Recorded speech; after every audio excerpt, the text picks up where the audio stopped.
realmente la historia de Cerebrum es un poco la forma de juntarse una serie de músicos que tenían unas experiencias anteriores y quizás con una necesidad de hacer una música un poco diferente a lo que se venía haciendo hasta ahora. Yo en el año 69 yo estaba en un grupo, se hacía más bien, era pop, casi más que rock, y sentía la necesidad de hacer algo más, otro tipo de música que me llenara de otra manera. Eh, Conocía a Javier Esteve, que había estado en Connection, y coincidíamos mucho en JJ, que era un sitio donde se reunían los músicos, aparte de ser un club para bailar o para, en fin, de reuniones.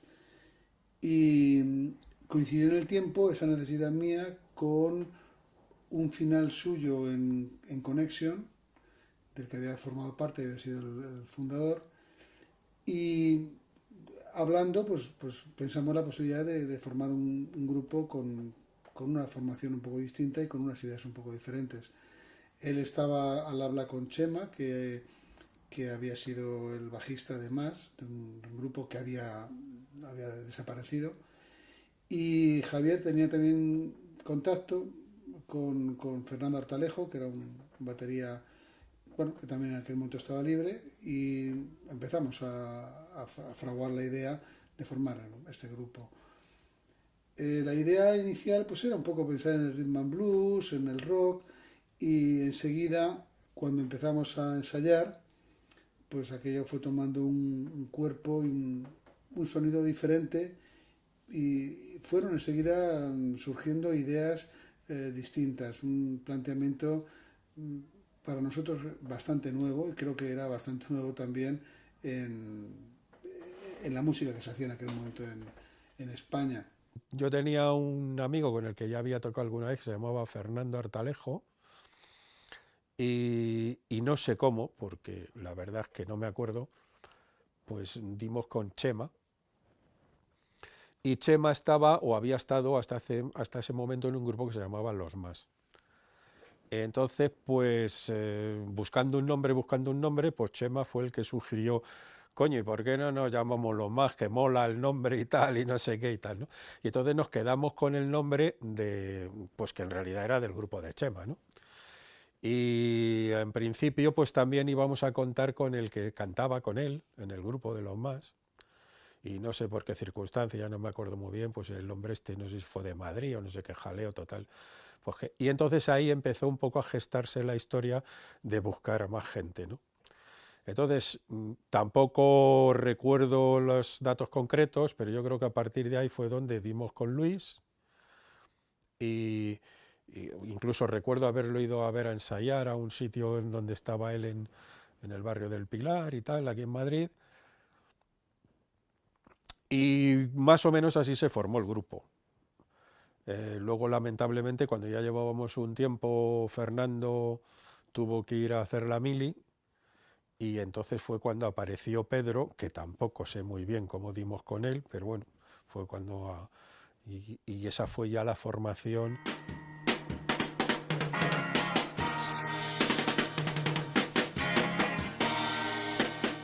Creo que el conocimiento entre nosotros de músicos, yo creo que la gente que venía a la cueva, y ahí empezamos a hacer contactos. Si empezamos Javier y yo, pues a lo mejor un día apareció Luis. Nos reuníamos en casa de Perry algunas veces. ¿La cueva? ¿Dónde estaba esto? En Arturo Soria.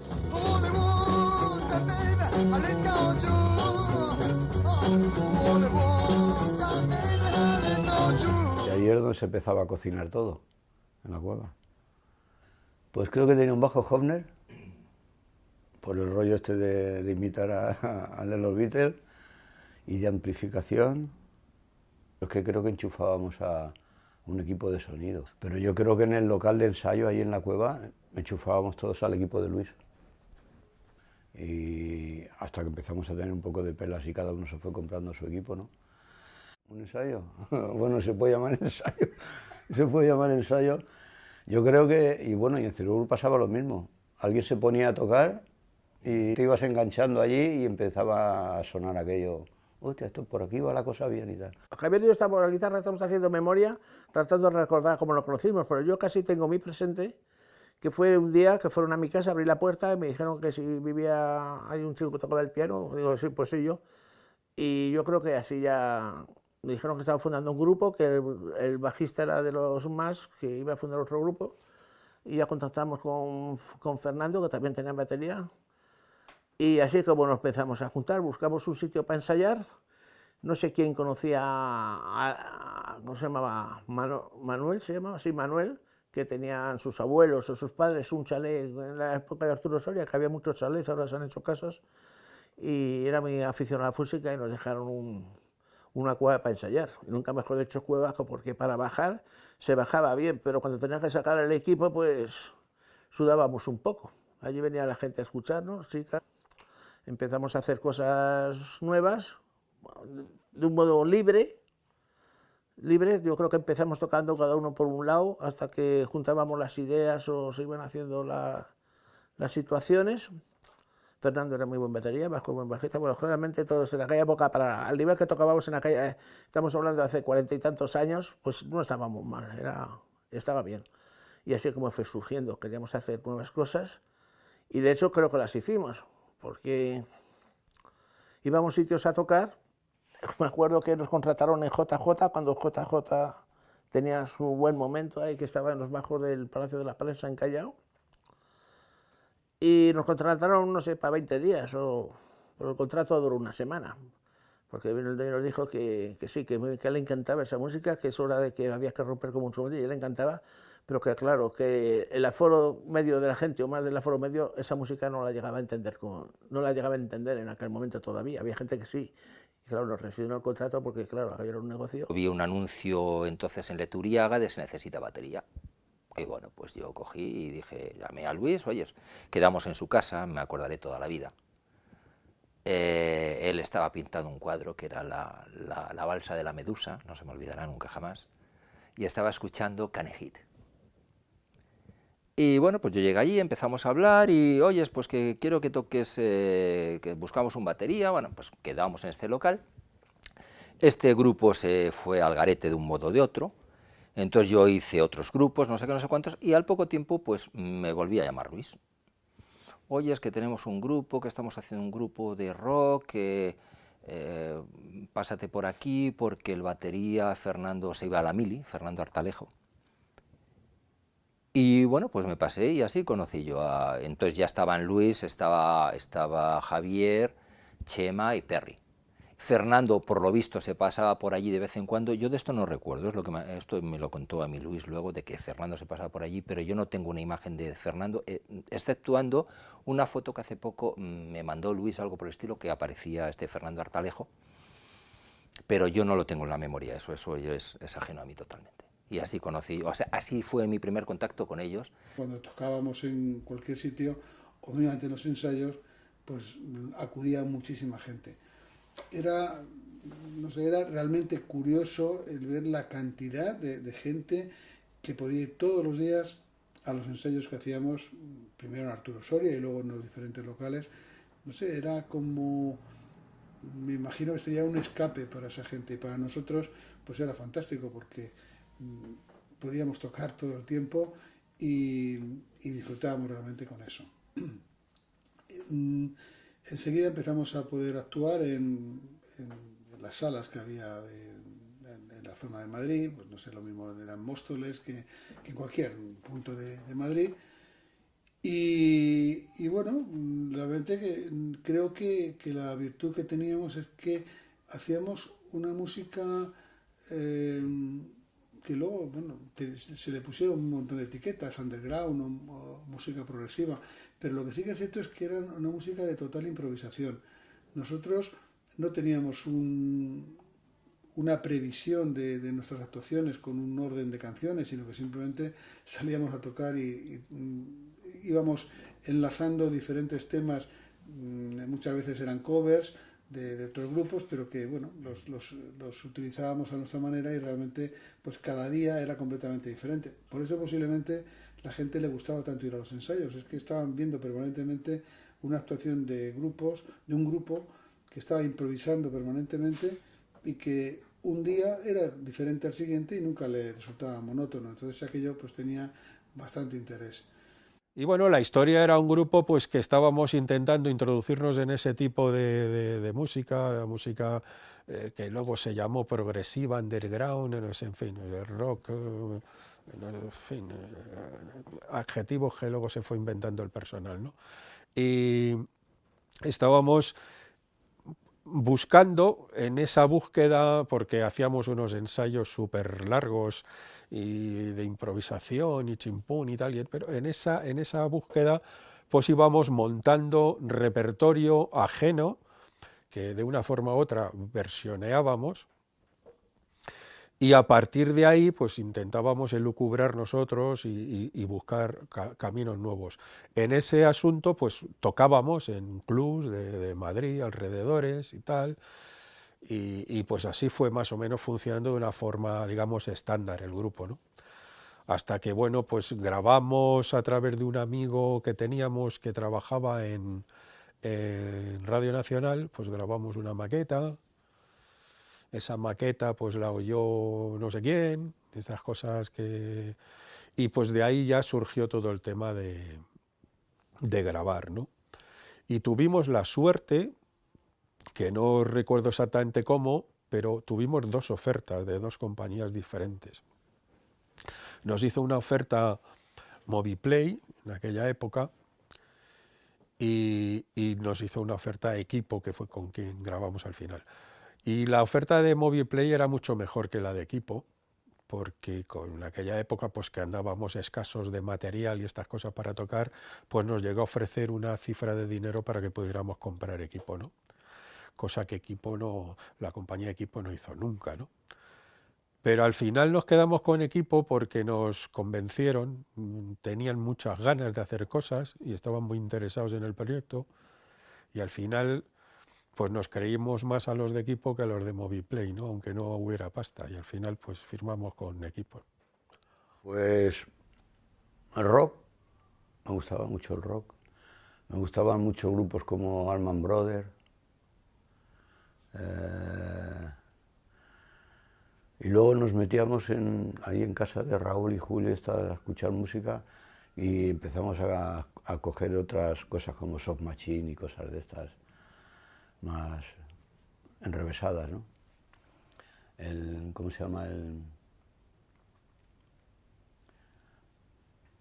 No era jazz, pero era como comienzos de grupos como King Crimson y cosas de estas, ¿no? Y luego, pues, rollos de cuando empezaron los Beatles y cosas de estas, y mucho rollo de reggae también. Pero nos gustaba música muy diferente, ¿no? No es que dijese yo, me gusta este tipo de música, no, o heavy rock, o solo jazz y esto, ¿no? Bueno, el jazz está un poco todavía lejano, sí.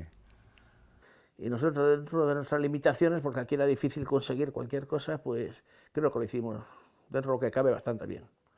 Yo tenía un Fender Contempo que no era, estaba bien, era un Fender, pero no podía tener valor, no se podía comparar a un Hammond ni a otros órganos, pero bueno, creo que en algunas canciones que tengo aquí, creo que lo grabamos con un Hammond que me dejaron o me lo prestaron, y no conocía bien el instrumento, y bueno, pues dentro de lo que cabe, pues se hizo lo que pudo, y parece ser que gustó, porque salieron artículos en Inglaterra, salieron artículos creo que en Alemania, no lo sé, porque yo me fui del grupo, siendo normal, pero Cerebrum, que se llaman luego, porque realmente no me quería atar a...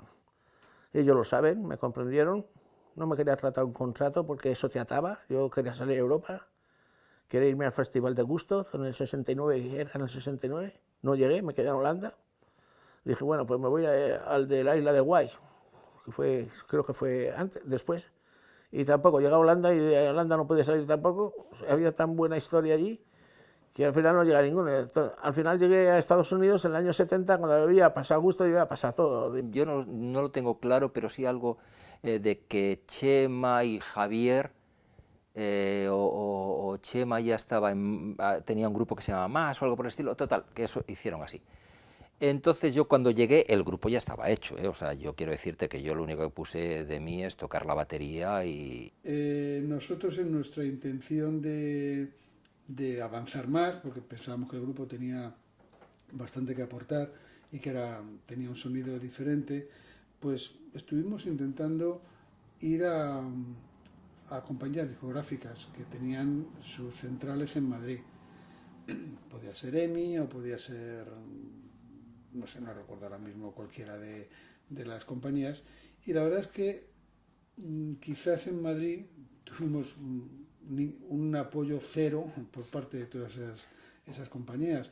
Para ellos eran multinacionales en general que tenían unos acuerdos con compañías de origen internacional, y que cuando oían cualquier cosa que nosotros les podíamos ofrecer, pues te podían decir que bueno, es que en esta onda hay un grupo inglés que claro, nosotros tenemos que vender, y entonces, pues bueno, no mostraban el interés de poderse implicar en ello.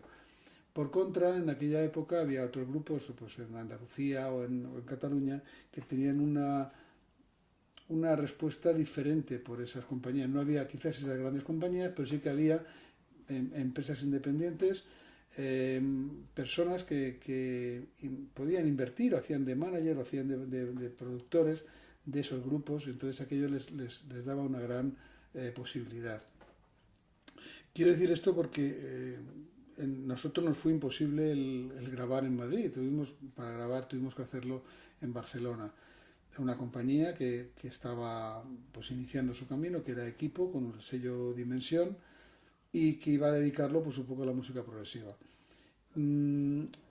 Mucha gente a posteriori pensaba que éramos un grupo catalán por el hecho de haber grabado con esta compañía, pero no, éramos un grupo madrileño y realmente no había en ese momento ningún otro grupo que hiciera la música que hacíamos nosotros. Bueno, el nombre de Massa Cerebrum fue una cosa un poco impuesta por la compañía de discos. La compañía de discos, no sé por qué motivo, pues no le hacía gracia el nombre de los más, y fueron ellos los que propusieron el cambio de nombre. Entonces, ¿de dónde salió el nombre? La verdad, de Cerebrum, la verdad es que tampoco sé exactamente si fue idea de ellos, de alguno de nosotros, no lo sé. Yo lo que sí sé es que se propuso ese nombre y bueno, como parece ser que teníamos que cambiarlo obligatoriamente, pues entonces creo que más o menos pues no nos pareció mal y se cambió el nombre.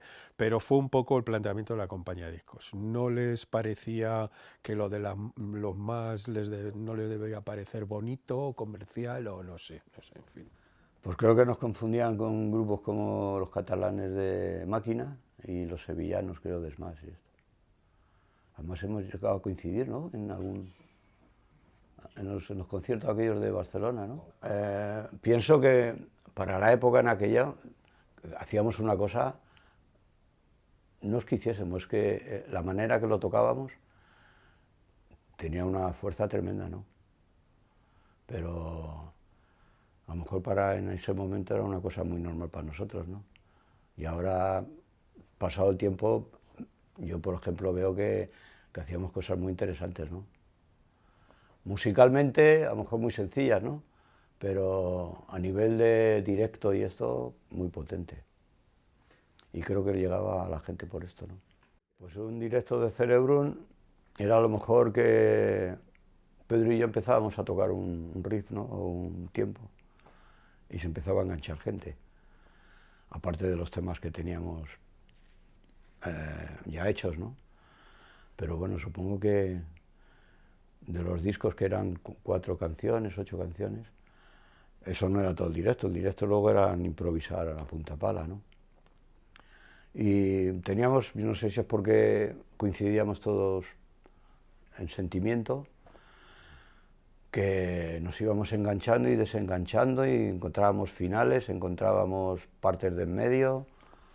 Digamos, el ritmo como tal, siempre metía en el bombo un micrófono que le enchufaba al amplificador de Chema. Eso luego lo he hecho con muchos otros bajistas en mi vida. Y siempre ha dado muy buen resultado, porque aunque no das mucho volumen, porque no se trataba de sacar el bombo con mucho volumen, sí cogía la pegada y se aunaba con el bajo y daban un ritmo muy, muy contundente. Lo considero así, ¿no? Que yo componía los temas son composición mía siempre, las letras son mías, pero la labor de trabajar esos temas era de todos. Entonces, por eso estamos todos, exceptuando en el Read a Book, que el Read a Book, eso sí les dije, ese tema es mío y me le quedo mío, música y letra, ¿no? El resto sí pusimos la música a nombre de todos y la letra a mi nombre. La mayoría de la gente cantaba en inglés. Yo me acuerdo de ver aquí abajo en los clubs que había aquí debajo en esta zona, ¿no? Que aquí todo el mundo, es que los grupos que venían casi todos cantaban en inglés. No recuerdo yo de grupos cantando en castellano. Posiblemente a lo mejor algún tema sí, pero mayormente no, ¿eh? En el local había días que se juntaban 20, 30 personas a escucharnos. Amigos de amigos de amigos de amigos que habían oído y que nos iban a escuchar allí. Entonces, los ensayos no eran ensayos, eran actuaciones. En aquel momento pues teníamos ya bastante movilidad por España, tocábamos en muchos sitios, en Andalucía, que en el País Vasco, en Cataluña o en Madrid, teníamos bastantes actuaciones y sinceramente creo que con bastante buena repercusión. Quizás lo más curioso era que muchas de las contrataciones que se hacían en aquel momento eran para salas de baile, no eran para dar lo que es un concierto, con el concepto que tenemos ahora mismo, en el que la gente va a ver al grupo sentado o de pie, pero va a ver cómo hacen su repertorio, cómo tocan. Y claro, nuestra música era una música poco bailable. Y en muchos casos, claro, era un poco quizás un espectáculo nuevo para toda la gente joven que iba a esos sitios y pues no bailaban, la gente se ponía a ver el grupo y eso que positivamente era bueno, en algunos casos los dueños de los clubs lo interpretaban como algo negativo porque pensaban que la gente no bailaba porque no les gustaba lo que estaba tocando el grupo. Pero bueno, eran anécdotas y realmente pues no sé, los recuerdos que tengo de eso pues son pues muy agradables y muy interesantes. En principio se cantaba en inglés porque el tipo de música, primero ese estilo de música no era un estilo de música que se estuviera haciendo aquí. Parece que no es que hubiera la pretensión de decir vamos a ver si vendemos en el extranjero, pero lo que sí es cierto es que el disco luego salió fuera de España.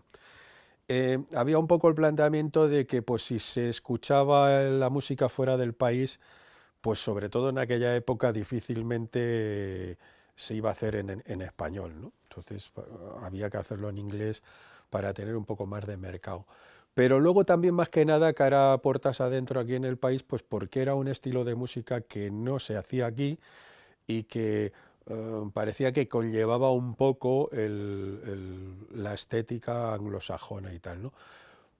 Pero tampoco tengo yo así los conceptos como excesivamente claros, ¿no? El tema del idioma yo ahora soy capaz de defenderlo en este momento, ¿no? Tengo claros los parámetros, pero a lo mejor entonces no los tenía mucho, ¿no? Vinieron a Madrid, ¿no?, a contactar con nosotros, ¿no? Uno de los, ¿cómo se llama?, casas, ¿no? Y nos propusieron esto, ¿no? Que estaban buscando para la casa, como era cuando salían los grupos de esto de música progresiva y con esta historia, y que se conoce que habían escuchado de nosotros en Madrid, porque en Madrid no nos daban mucha bola, ¿no?, para grabar y esto, ¿no? Ninguna. Y este tío nos lo dijo, y claro, para nosotros fue una oportunidad irnos para Barcelona a grabar. No solamente tomar hacer el tema, tampoco, claro, porque a lo mejor nos poníamos a tocar y en un tema de estos duraba muchísimo, ¿no? Luego había que cortar la canción para que tuviese su forma, ¿no? Con su parte cantada, su solo, pero no, en la esencia era la misma, no cambiábamos ni acordes, ni la estructura, ni nada de esto, ¿no? No. Lo único que cambiábamos, yo creo, era para que fuese una canción definida, ¿no? Yo creo que estaba muy definido que Cerebrum era madrileño. Lo que ocurre es que nosotros grabábamos con una casa catalana, con equipo. fueron los únicos que se preocuparon. Ten en cuenta que en aquella época, y siento decirlo, pero así, Cataluña siempre ha sido más avanzada a nivel ya no musical, a nivel artístico. Siempre ha tenido más avance, por lo menos en aquella época, ha tenido más avance o pretendían estar más avanzados y se arriesgaban más. Aquí iban a por el producto más seguro, ¿no? Sin embargo, allí hubo una casa de discos que arriesgó con nosotros, ¿no? Y fue así. Aquí no arriesgó nadie, ¿no? A nosotros nos veían como algo muy, muy extraño. Tendríamos que ser muy extraños, casi seguro, eso estoy convencido de ello también. Yo me invento ahora una historia, ¿no? Y pueda ser que Chevy Semprini, era un chico inglés que estaba viviendo aquí en España en aquella época, nos pusiera en contacto con esta casa, pero no sé decirlo. No, yo es que de las cosas, yo me preocupaba de tocar la batería. Es muy curioso que, por ejemplo, Luis y Javier sí salían por las noches a los clubs a hablar con este representante o con este otro, ver a esta gente. Yo nunca he ido a eso. Todos nos divertíamos muchísimo. Ten en cuenta que la idea de grupo como tal era una idea de diversión. O sea, no era una idea de ganarse la vida con ello. Nadie pensaba en eso. Nadie pensaba. Cuando se pensó en eso, se deshizo el grupo. O sea, era una idea totalmente de vamos a divertirnos y vamos a hacer realmente lo que nos gusta hacer, ¿no? Independiente si se vende, si no se vende, si le gusta a la gente o no. Casualmente le gustaba a muchísima gente, vamos, el local de ensayo nuestro era como una peregrinación, lo mismo, o sea, era bonito a veces, ahora que lo recuerdas, ¿no? Pero se grababa todo absolutamente, estaba Tony, y Tony grababa prácticamente todo. Que no existe material, posiblemente no exista, no lo sé, pero Tony grababa, si no todo, muchísimo.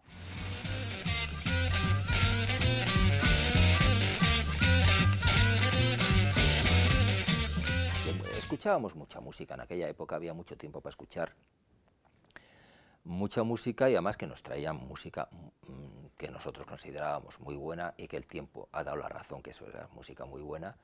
Y se escuchaba con muchísima atención. Se hacían reuniones, o sea, para escuchar monográficos con Tony en la célula. Pues ahí vamos, en la célula con Tony y aquí en mi casa con gente nos juntábamos a escuchar y hoy vamos a escuchar solamente Mayall. Y claro, pues que se juntaba uno a las 6 de la tarde y acababa a lo mejor la reunión a las 3 o las 4 de la mañana, pues fíjate si da tiempo a escuchar solamente discos de Mayall. O sea, te digo de Mayall como te digo de cualquier otro, ¿no? Se hacían monográficos y entonces aprendía mucha música porque realmente la gente escuchaba. Es que es curioso, ¿no? Porque yo escuchaba los discos que nos traían y mi mundo se limitaba a escuchar esa música y tocar. No sé, no me acuerdo yo habría muchos, me imagino, ¿no? Porque sí te movías, pero pues ahora se me ocurre los pop-tops, es que ensayaban ahí abajo, enfrente de mi casa. Entonces, pues me acuerdo de los pop-tops, pero bueno, pues estarían los pop-tops, estaban los Canarios, pero estaban Cefe y los Gigantes, por ejemplo. Los botines, sí señor, los botines. Sí. Eso sonaba precioso, ¿eh? Eso sonaba como un tiro ahí abajo en los Boys. Que ahora a mí me cuesta recordar, pero eran variopintos, no había un movimiento de grupos haciendo o buscando rock progresivo, cosas, ¿no? No había ningún tipo de esto. Entonces había pues varios grupos, uno hacía cosas de voces, otro hacía distintos estilos, vamos. O sea que erais únicos. Aquí en Madrid sí. Y bueno, y en los demás sitios también, porque bueno, como te digo, siendo coetáneos de Máquina, pues Máquina pues estaba un poco en la senda esa, pero hacía también un rollo diferente, ¿no? Entonces, pues bueno, éramos, digamos, pues sí, originales. Yo creo que Cerebrum sobre todo fue muy original, personal y encontró un camino que podía ser interesante cuando grabó. Yo creo que fue el momento en el que Cerebrum realmente aportó algo que a mí me ha parecido, por lo menos con perspectiva, me ha parecido interesante, ¿no?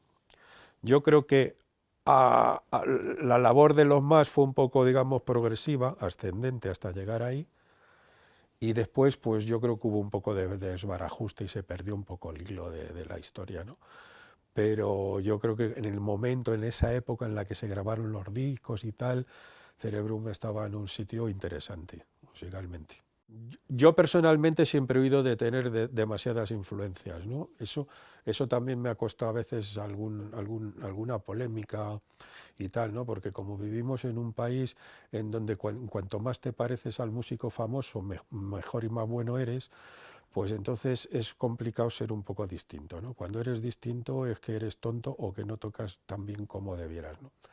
Entonces, nosotros al principio quizás sufrimos un poco ese síndrome porque en vez de estar escuchando, no recuerdo ahora cuándo salió Cream o cuándo salió Hendrix con respecto a nosotros, pero en fin, coincidimos ahí en esa historia, pero nosotros con los más escuchábamos más los grupos de la costa oeste que los grupos británicos, ¿no? En ese momento, ¿no? Entonces, yo recuerdo que además en nuestro repertorio había más de un tema y más de tres de Canned Head, por ejemplo, Grateful Dead, pues ese tipo de onda, ¿no? Entonces, posiblemente nos influyó más ese tipo de historia, ¿no? Pero yo creo que al final conseguimos llegar a un sitio bastante distinto, ¿no? Sí, bueno, por los comentarios y estas de los entendidos en música y esto, dicen que sí. Yo tampoco he sido una persona que nunca, ni ahora tampoco, ¿no? Después de tantos años tocando, de decir, jo, lo que estoy haciendo, esto no tiene precio, vamos, es único. ¿Qué va, qué va? Yo no he notado que el Cerebrum era una cosa excepcional, ¿no? Bastante improvisado todo, pero con su esencia, ¿no? Enseguida se enganchaban con nosotros la gente, ¿no? Hemos hecho, aparte que venía un montón de gente a vernos, yo creo que desde el principio hasta el final del concierto la gente bastante entregada, ¿no? Con el grupo. Sí, conectábamos muy bien con la gente en los directos. Pues había locales, creo, recordar que no cabía más gente, había gente de pie. No había más pretensión, no había ninguna pretensión, no buscamos nunca un manager, no buscamos nunca a nadie que nos llevase, nos autogestionábamos nosotros, así nos fue las cosas, claro, o sea, que eso también hay que decirlo, ¿no? Pero es que no se pretendía otra historia. Pero bueno, pues eso, King Crimson, yo que sé, Cream, Jimi Hendrix, James Joplin, lo que se escuchaba, lo que escuchábamos, la gente que teníamos alguna inquietud musical de aquella época, ¿no? Esos discos nos los traían como podía, porque aquí, evidentemente, cuando eso se empezó a editar ya fue muy tarde. Pero bueno, era lo que yo escuchaba, ¿no? Pues eso, Canned Head, Spirit. Es que el principio, pero fue un poco más tarde ya de, yo qué sé, bueno, eso ya Soft Machine y todo eso ya es muy posterior, ¿no? Pero yo, Deep Purple, por ejemplo, los primeros discos de Deep Purple, lo que había, si es que no había otra cosa, si es que eso es lo que... Aquí en España se editaba poco, porque yo, por ejemplo, es muy curioso, ¿no? Que yo tengo discos, además los tengo todavía por aquí por casa, discos que te mandaban el disco de Inglaterra sin portada y luego la portada la ponían aquí en España. Y de alguno de esos tengo todavía por ahí, recuerdo yo. Nosotros la forma de llegar a la compañía discográfica fue... nosotros íbamos a muchos programas de radio en el que se podía tocar en directo, como podía ser el Gran Musical, que se hacía en Radio Madrid, lo que ahora es la cadena SER, o incluso hicimos unas grabaciones para Radio Nacional. No recuerdo el locutor, no sé si era Mantilla, creo que era Mantilla. Y entonces esas grabaciones ellos las pusieron en el programa. Yo creo recordar, esto no sé si es cierto, pero recordar que ellos lo ponían a base, con una forma de ver si la gente averiguaba qué grupo era el que estaba tocando. Entonces, pues claro, nadie lo adivinaba, podían pensar que era un grupo americano, un grupo inglés, y la compañía de discos oyó aquellas grabaciones y entonces se mostró interesado. Bueno, estamos abriendo el sello Dimensión para música progresiva y bueno, pues les pareció interesante, entonces se pusieron a hablar con nosotros y firmamos un contrato con ellos para, creo que fue para 5 años, para grabar. En aquel caso, Perry, que era el teclista, él dijo que él no se quería vincular a nadie y que él no quería firmar el contrato, entonces de alguna forma el grupo se convirtió en un grupo de 4, era un trío de instrumentos y yo que era el cantante y la armónica. Entonces, bueno, pues fuimos a Barcelona, hicimos la grabación del primer disco. La verdad es que la compañía sí que tuvo bastante interés con nosotros, se implicó bastante, hizo una presentación del disco bastante buena, hicimos bastante promoción con ellos en prácticamente en todas las radios de toda España. Era una comunicación entre 4 personas, porque siempre en el escenario siempre estuvimos 4 personas únicamente. Una comunicación enorme, o sea, enorme, que cualquier motivo que uno hacía daba paso para que el otro hiciese otra cosa o surgiera de ahí un algo o un todo, ¿no? Era pensado ahora muy bonito, muy improvisado todo, muy espontáneo. Primer single, nos tuvimos que desplazar a Barcelona. Estábamos viviendo, me acuerdo, en un hotel, una pensión, aquello era una pensión, en la plaza de la universidad, eso sí me acuerdo perfectamente. Y bueno, pues nos llevaron allí a sus estudios de grabación, grabamos. No recuerdo yo, hombre, recuerdo anécdotas, ¿no? Por ejemplo, que la voz de Luis la pasaron, como no había que hacer efectos especiales manuales, más que efectos especiales eran efectos manuales. Pues para que sonase la voz un poco así deformada y demás, tuvo que cantar por un tubo de estos así enormes para, como cosas de este tipo, ¿no? Pero me sorprendió mucho a mí luego, cuando yo escuché el disco, escuchar el piano que habían metido, ¿no? Que ellos dicen que era magnífico, yo no lo sé si era magnífico o no, pero... ¿Pero eso lo metieron luego ellos? ¿No era una idea vuestra? No, eso lo metieron ellos porque se les puso allí mismo. Sí, no, eso yo me quedé muy sorprendido, no recuerdo exactamente qué es algo de Chopin, no recuerdo qué es un nocturno o algo de esto, no sé, no recuerdo lo que es exactamente, ¿no? Pero a mí me sorprendió bastante. A la gente eso como que le ha hecho mucha gracia, ¿no? A mí me acuerdo que en aquella época no me hizo ninguna, que creo que no tenía nada que ver. Para mí fue una sorpresa, nunca me llegó a gustar porque pienso que no hay que mezclar, o sea, nosotros hacíamos una música, si nosotros hubiésemos tenido un teclista en aquel momento, pues a lo mejor había sido, yo qué sé, un acicate o algo para meterlo, pero es que realmente yo lo último que me esperaba es que ahí hubiese un teclado, o sea... En opinión de todos los del grupo, la gente de equipo hizo una labor muy buena. En realidad grabamos un single y en cuestión de un mes, no, yo creo que no llegó a 2 meses, montaron una promoción y una historia pues que funcionó, vamos, estupendamente. Estábamos en todos los medios de comunicación, hicimos tropecientos mil programas de televisión, yo qué sé, yo creo que salíamos en las contraportadas, en los periódicos diarios y en las revistas, bueno, o sea que en ese sentido los tíos trabajaron muy bien y consiguieron que un grupo que en realidad no era comercial, pues hiciera más o menos conocido. Tampoco fuimos, como te comentaba antes, como los Diablos, ¿no? Pero consiguieron que más o menos aquello funcionara, ¿no? Se grababa, creo que era, no sé si eran 8 pistas, creo que grabamos en 8 pistas, porque lo de las 4 ya, pero me parece que eran 8 pistas.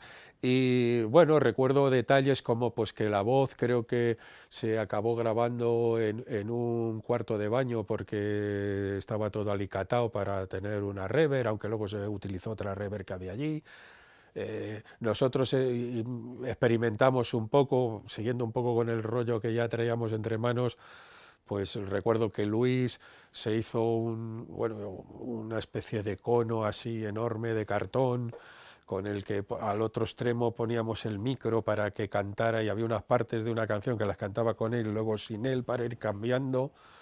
También en el otro tema, creo que era en el de la cara B, se enchufó el micro a un Leslie de estos antiguos de órgano Hammond, que tienen los altavoces rotatorios, y se grabó también a través de eso. Hacíamos varias cosas de estas.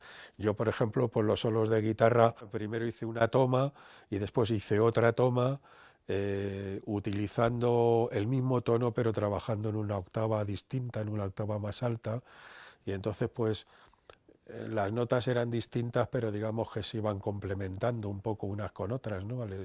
Y entonces, y luego tratando de juntar las pistas, ¿no? Entonces, pues bueno, hicimos un poco que luego si lo piensas con el tiempo dices, joder, con 8 pistas no sé cómo hicimos tantas cosas raras, ¿no? Pero más o menos es lo que recuerdo, tampoco me acuerdo. Yo no tenía un recurso para tocar en directo con los mismos efectos que conseguía cuando grababa, porque no, era imposible en ese momento, no había ningún recurso para hacerlo, ¿no? O sea, el doblar las guitarras, pues eso no lo podía hacer en directo, ¿no? O sea, había algunas cosas que era complicado reproducirlas en directo. Entonces, al llegar a un estudio, pues te encontrabas con que tenías unas posibilidades que luego tampoco pensabas si en directo las podrías reproducir mejor o peor, sino que llegabas un poco con, digamos, con la imaginación ahí puesta y decías, pues podemos hacer esto y podemos hacer... Y entonces, pues hacías cosas y luego, pues bueno, había efectos y cosas que en directo pues no se podían hacer, ¿no?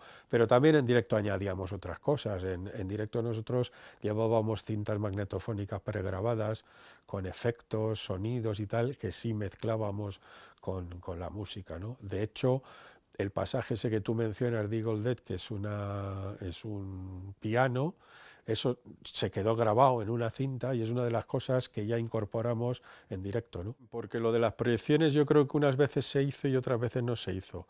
Y las proyecciones me imagino que eran proyecciones, digamos, para entendernos, pues así un poco psicodélicas, ¿no? O sea, no se solían utilizar imágenes concretas o realistas, ¿no? Pero tampoco me acuerdo muy bien porque, como te digo, creo recordar que no se hacía en todas las ocasiones, ¿no? Me imagino que algunas veces era posible también por el sitio y otras veces no sé, no me acuerdo mucho más de eso. Eagle Death. Es curioso ver cómo hicimos. Lo que no recuerdo es cómo se compuso esa canción, vamos, cómo la compuse yo. Lo que sí recuerdo es que la idea cuando llegó allí estaba clarísima totalmente y todo el mundo se puso enseguida y lo que hay es lo que hay. O sea, posiblemente Javier lo vio muy claro, la idea que yo llevaba y enseguida eso se puso en funcionamiento. También ten en cuenta que es cierto y verdad que yo y Chema éramos una persona, no éramos dos. O sea, Chema y yo tocando no pensábamos como dos, pensábamos como uno.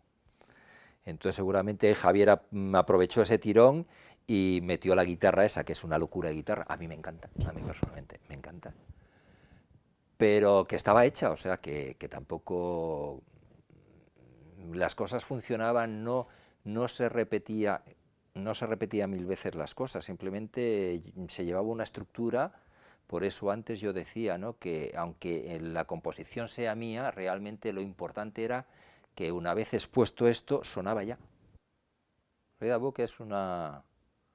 La letra a mí me gusta, fíjate, a mí la letra de Read a Book es algo que me impresionó mucho, una cosa que yo leí. Había un tema, no recuerdo qué grupo era, un tema de algún grupo inglés, que se llamaba algo así como You can judge a book by the cover. Y a mí eso me hizo que pensar, y es verdad, tú no puedes juzgar a nadie por su apariencia, o sea, eso está clarísimo, ¿no? Y el Read a Book es parte de ahí. El tema parte de ahí, no es que tenga nada que ver, pero parte de ahí. Y la letra es muy curiosa. Pues no tengo ni puñetera idea, porque cuando llegó Alfredo fue cuando yo ya no estaba. Entonces, yo lo que sí sé es que Alfredo ya lo conocían ellos desde antes, ¿no? porque era amigo de alguien o no sé qué lío, ¿no? De alguno del grupo de amigos o lo que fuera, ¿no? Y entonces, pues no sé, yo, como te digo, yo dejé el grupo posiblemente como a principios del verano del 70 y no tardé ni un mes en irme de España. Pero vamos, Alfredo supongo que aparecería porque estaba en esa época en Madrid y porque conocía a alguien del grupo y pues bueno, supongo que se pondrían de acuerdo para ello, ¿no? Creo que hubo un momento en el que tanto yo como ellos estábamos incómodos mutuamente, ¿no? Y entonces pues bueno, pues surgió el asunto y pues bueno, pues tampoco tengo ahora mismo ahí la escena en concreto, pero yo recuerdo que llevaba un tiempo, pues bueno, que estaba un poco incómodo con el asunto. El grupo en muy poco tiempo se había hecho, entre comillas, conocido y, y no todo el mundo en el grupo digerió bien eso, ¿no? En el primero fuimos al estudio de grabación con los temas hechos. Los habíamos ensayado en Madrid y los temas estaban hechos. El segundo, no sé si estábamos en Barcelona o se nos llamó urgentemente que fuésemos a Barcelona. Estuvimos ensayando en lo que es la Plaza del Rey, en unos bajos. Actualmente he pasado hace como 3 o 4 años que he estado allí y ahora parece ser que es un restaurante self-service o algo por el estilo. Y en los bajos de ese sitio nos pusieron en un equipo, montamos los 2 temas y nos fuimos al estudio directamente. Pero la idea no fue una idea, no fue como el primero que hicimos unos temas para ir a grabar, no. Allí los temas salieron y punto, pelota. Es que es difícil de contar, o sea, ¿qué cuento de Time Store? Es que no lo sé. Es un tema, bueno, son temas que escuchados ahora son curiosos, simplemente no. Pero bueno, lo mismo, pues letras mías, vaya usted a saber, o sea, es que si se tradujera literalmente es tremendo, o sea, lo que dice la letra, ¿no? Pero vamos, son elucubraciones de un chaval de 20 años, tampoco hay que hacer mucho caso. Pues eso, es tan duro. Luego ha demostrado la vida que es tan dura, pero en aquella época creo que lo que yo me refería un poco era que hay que ser fuerte. No dejábamos, nosotros hacíamos lo que hacíamos.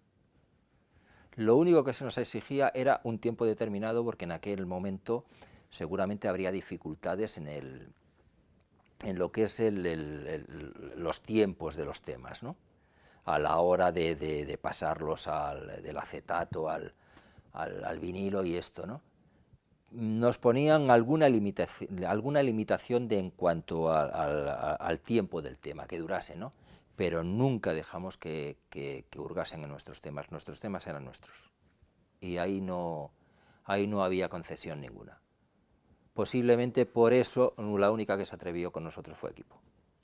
Pienso yo, o sea, estoy hablando tanto tiempo después que...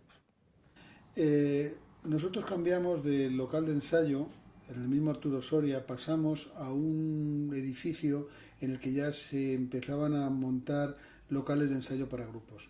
Y en aquel edificio estaban los Canarios. Alfredo había estado colaborando con los Canarios en la ayuda, pues, de los montajes de todo el tema de sonido, etcétera, y en esa coincidencia volvimos a tener la oportunidad de tocar con él.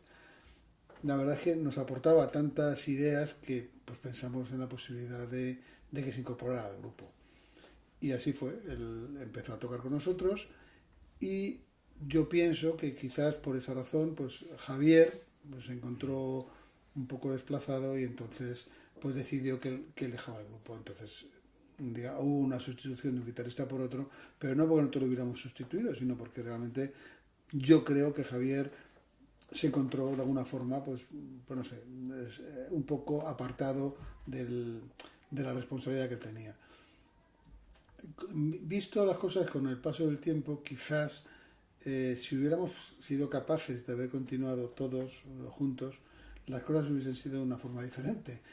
Porque Javier, aparte de su capacidad musical, tiene también una capacidad muy grande organizativa musicalmente.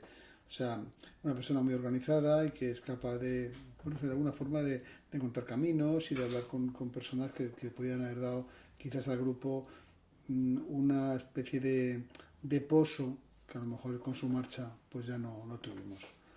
Pero que yo creo que coincidió la salida de los tres casi instantánea, ¿no? No sé por qué Javier se fue. No me acuerdo, ¿no? Más que nada por el sonido que tenía cada uno, era muy diferente, ¿no? Alfredo usaba sobre todo el guagua, de maravilla, los pedales. Y es que cada uno tiene su sonido, que por eso que son distintos, ¿no? Los dos están muy bien, pero muy diferente el sonido de cada uno. En el primer disco, por lo menos, no sé, en el segundo no recuerdo bien, pero en el primer disco yo recuerdo escucharlo por radio, ¿eh? Entró en los 40 principales, cosa increíble en aquella época, claro, si tú escuchas lo que ponían en los 40 principales y de repente meternos a nosotros ahí en medio, yo creo que hay equipos yo creo que sí se portó. Tocamos en radio, sí, hicimos incluso algún programa de televisión. Hay uno muy gracioso que me gustaría ver algún día, pero creo que va a ser imposible, que le censuraron por mis pintas. Exactamente, estábamos en lo que te he dicho yo, en el sitio este de ensayo, en los locales estos de ensayo del Papi, y me hicieron una entrevista a mí, concretamente, claro, en aquella época estoy hablando de los 70, ¿no? Del 70, no de los 70, estoy hablando del 70. Yo llevaba una camisa de tirantes, tenía una botella de cerveza en la mano y los pelos pues como ahora, pero un poco más oscuros. Y nos dijeron que habían prohibido, que no habían emitido eso, porque por la censura había prohibido digamos, esas escenas. No tenían nada, simplemente un chaval con 20 años con una camisa de tirantes, ¿no? O sea, ahora lo ves por la calle y es la cosa más normal del mundo, claro. 13, 14 años, conocí a un amigo, Joaquín Barber, que me cogió y me enganchó con la guitarra. Me enganchó tanto que dejé los estudios, dejé todo lo que estaba haciendo y me vine a la península. Empecé haciendo cositas de él, en aquella época de Hendrix y cosas que me gustaban, de Clapton, hasta que conocí a Cerebrum. Ahí ya me enganché a hacer la musiquita con ellos porque me encontraba cómodo, me encontraba muy bien y me gustaba la onda que ellos hacían. No, solamente estuve con Cerebrum. O sea, me vine con lo de Las Palmas, que eran un Peppermint Group, que lo formamos aquí con el batera, que creo que era de Cerebrum, sí, a los inicios, que era Fernando Artalejo. Hasta que me quedé con Cerebrum. Aquí, Cerebrum, nada más. No sé si llamaba aquello La Isla, creo que le decían así el nombre. Y ahí eran los locales de ensayo de muchos de los músicos. Y nos íbamos de una habitación a otra y nos íbamos conociendo y probando, tocando, por tocar y pasar el ratito. Y el grupo me daba pie a que yo me divirtiera. Y el grupo, aparte de musicalmente que me atraía, el ambiente fenómeno, como lo tenemos siempre hoy en día. Ahí me escuchaban a lo mejor tocando la guitarra, probando y haciendo tal. Y un día me subí arriba al local, si mal no recuerdo, y empezamos a improvisar algo. Contactamos, creo que fue así, de entrada, muy rapidito. Con Javier unos ensayos o algo de esto, sí. De conciertos con él, no. Que yo recuerde, vamos, seguro, yo juraría que no. Al inicio estaba Javier. Sí, evidentemente estaba Javier al principio. Pero no sé por la razón cuál es. Nos quedamos a trío nosotros y no con Javier. Como pudieron ser pues el festival de música progresiva que hubo en Barcelona, que era el festival permanente, y hubo unas actuaciones sensacionales en el Salón Iris, en Madrid hubo un festival un poco con esa misma idea que organizó Mario Pacheco, que estaba en la calle María Zayas, y que también realmente supuso creo, un éxito importante para el grupo. Y bueno, estábamos preparando un LP, la idea nuestra era tener un LP temático, y llevábamos bastante tiempo trabajando con esa idea, pero en un momento determinado Alfredo, que como he dicho antes él era canario, decidió pues que se volvía a Canarias, llevaba ya mucho tiempo fuera de allí, aunque nosotros trabajábamos y la cosa parecía que podía funcionar, pero no es lo mismo como podía ser el caso mío, que yo estaba viviendo en Madrid, estaba prácticamente en mi casa y bueno, pues tenía siempre el apoyo familiar. Él se veía obligado a vivir pues no sé, de pensión, era mucho más complicado, mucho más costoso y mucho más solitario, por decirlo de alguna manera. Entonces quizás en un momento determinado pues decidió que se volvía a Canarias y así lo hizo, se marchó. Con la incorporación de Alfredo, realmente la parte musical yo creo que nos dio una proyección hacia adelante muy grande. Es una pena que no hayan quedado grabaciones de aquella época, pero realmente en el recuerdo, por lo menos en el mío, queda como algo realmente maravilloso. Muy bonito, muy bonito. El directo de Cerebrum era muy bonito. Era algo que se vivía, algo que no te planteabas nunca que ibas a tocar. Era una improvisación, a veces de hora y media, 2 horas, 2 horas y media, según.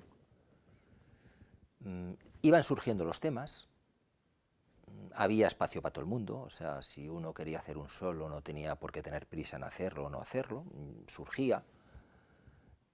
Y ante todo lo que sí es que mucha libertad.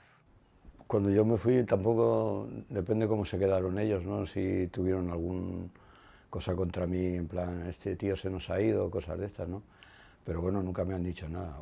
A lo mejor pena, o qué pena que se haya ido y tal, pero en plan personal no, porque mira, nos hemos reunido, nos seguimos viendo, seguimos en contacto. Supongo que no tienen ninguna cosa extraña de cuando yo me fui, ¿no? Estable, grupo estable, Cerebrum. Y cuando terminé con Cerebrum, o sea, por la razón que fuese, ya yo me volví para Canarias, no toqué con nadie más. Al marcharse Alfredo estuvimos buscando guitarrista de sustitución, hubo inclusive un intento de que se incorporara Max Uñer, que estaba en Madrid en aquella época, vino un día a ensayar con nosotros y él necesitaba una garantía de unos ingresos económicos que también le permitiesen vivir aquí, y claro, estos grupos no lo ofrecían. Y posteriormente estuvo Salvador. Bueno, antes de Salvador hubo un amigo de Salvador que inicialmente vino con nosotros, que si no recuerdo mal se llamaba Vicente, y Salvador estaba tocando con los Pequeñiques. Entonces yo creo que ellos mismos se dieron cuenta de que estaban cambiados y que para Vicente era más oportuno la música de Pequeñiques y para Salvador la música de Cerebrum. Entonces se intercambiaron. Él fue a los Pequeñiques y Salva se incorpora al grupo. Y un día me citaron, me llamaron, oye, que nos gustaría que tocaras con nosotros, y eso fui, conocí a Luis Navarro y nos fuimos a su casa para que me diera los 2 discos, los 2 singles que había hecho Cerebrum. Y bueno, empezamos a tocar por todos los colegios mayores. Esto fue en diciembre del 70, exactamente, porque yo lo noté porque fue mi primer grupo profesional.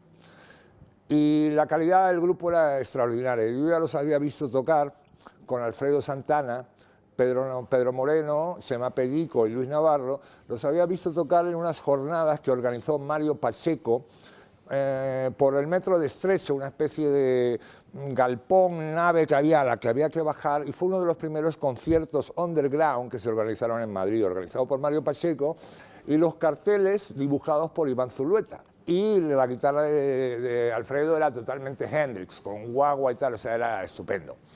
Pero se les fue a Alfredo, entonces me llamaron a mí, que ya, como ya he contado, me conocían y tal. Y tocamos en varios colegios mayores, el grupo ya se había quedado tocado. O sea, ya no solo con la marcha de Alfredo, Luis se fue enseguida, Chema decidió irse a Ibiza, y nos quedamos Pedro Moreno y yo compuestos y sin novia. Pedro decidió seguir y metimos a un bajista que nos gustó mucho, no por cómo tocaba el bajo jazz, sino como cantaba, que era Dick Zapala. Yo, pues también, pues decidí que era quizás un momento pues para dejar la música y tomar otros derroteros. Me fui del grupo porque a lo mejor un día me entró en la cabeza que quería cambiar de aires, o